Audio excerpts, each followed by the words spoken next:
We just arrived just in time to help kick off the annual Blackwoods Blizzard Tour. Snowmobile riders enjoying the three-day event are traveling across the Northland to raise money to fight ALS. Northern News Now's Hannah Morgan got to hear from those riders about why this event is so important. Snowmobile riders were in Carlton Thursday morning, gearing up for a three-day journey.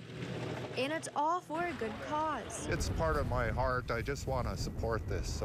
The Blackwoods Blizzard Tour helps fund the fight against ALS, which is a progressive disease that affects nerve cells in the brain and spinal cord. My sister-in-law died of ALS. My neighbor has it.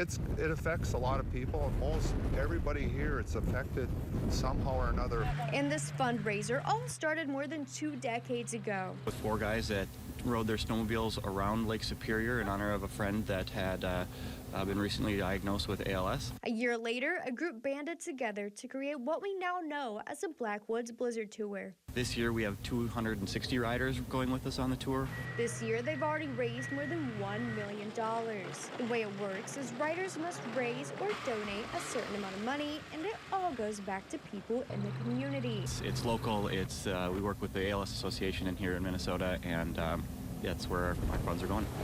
And that's the best part for some riders. I thought, what a great organization, so well organized. And I thought, this is for me. In Carlton, Hannah Morgan, Northern News Now.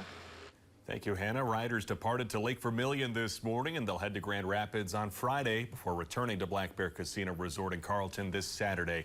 They are still taking donations, and the goal is to raise more than $2 million for that fight.